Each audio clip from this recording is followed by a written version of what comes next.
विसरभोळेपणा. मित्रांनो, खूप जणांना आपल्यापैकी असं होतं की बाबा अगदी गोष्टी आपण विसरून जातो. छोट्या छोट्या गोष्टींमध्ये चुका होतात किंवा एखादं काम करायला गेलं की अरे काय होतं ते, आणि थोड्या वेळानंतर मग ते लक्षात येतं.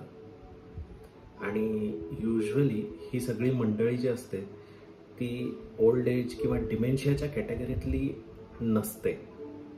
सो इन शॉर्ट मला असं म्हणायचं आहे की या कॅटेगरीतल्या लोकांचे टेस्ट्स वगैरे केले किंवा MRI वगैरे काढला तर तो बऱ्यापैकी नॉर्मल येतो. मग प्रश्न असा आहे की हे सगळं होत असताना, नॉर्मल येत असताना सुद्धा विसरभोळेपणा कशामुळे? तर तरुण वयात जर विसरभोळेपणा येत असेल तर त्याचे सहसा 3 मेन कारणं असतात. सगळ्यात पहिलं कारण मल्टीटास्किंग. खूप जणांना ही सवय असते मित्रांनो की ॲट ए टाइम खूप सारी कामं करायची. सी, ह्युमन ब्रेन जे असतं आपला मानव मेंदू जे असतो तो मल्टीटास्किंगसाठी ट्रेंड नाही आहे.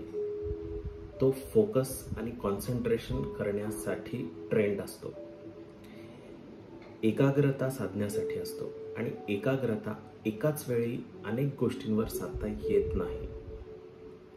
सो मित्रांनो, मल्टीटास्किंग करणं टाळा, ही पहिली गोष्ट.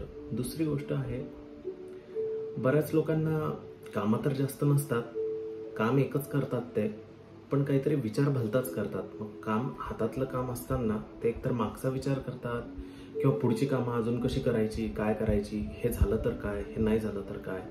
सो अशा प्रकारच्या वैचारिक मल्टीटास्किंगमध्ये ते गुंतलेले असतात. तसं बघावं तर हातात काम एकच, पण मेंदूमध्ये मल्टीटास्किंग चालू असते विनाकारण. सो याला आपण काय म्हणूयात, मिसमॅच म्हणूयात. मिसमॅच कशाचा? वर्क आणि ब्रेन कोऑर्डिनेशनचा. म्हणजे जे काम तुम्ही करताय त्याला तुमचा ब्रेन प्रतिसाद देतोय का?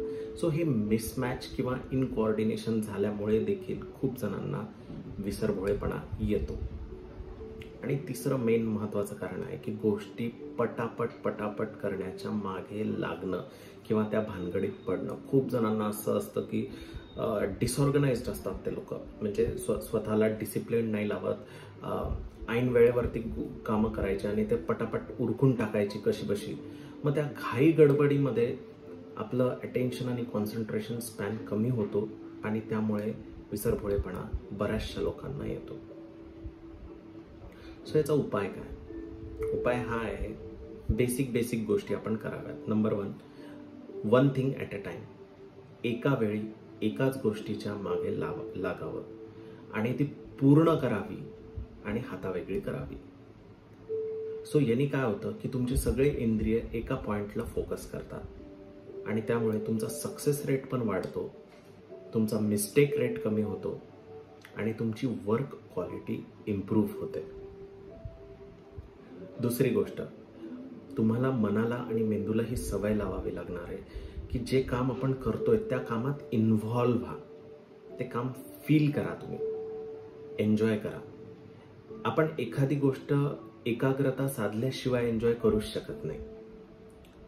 सो जर तुम्हाला एन्जॉय करायचं आहे तर तुम्हाला त्याच्याशी एकजीवपणा करावा लागेल, एकजीव व्हावं लागेल, पूर्ण लक्ष त्या पॉइंटला ठेवावं लागेल. सो जसं जसं तुम्ही एन्जॉय करायला लागाल तुम्ही ऑटोमॅटिकली तुमचं अटेन्शन आणि कॉन्सन्ट्रेशन स्पॅन वाढेल आणि त्यामुळे देखील तुम्हाला विसरभोळेपणाचा हा प्रॉब्लेम येणार नाही.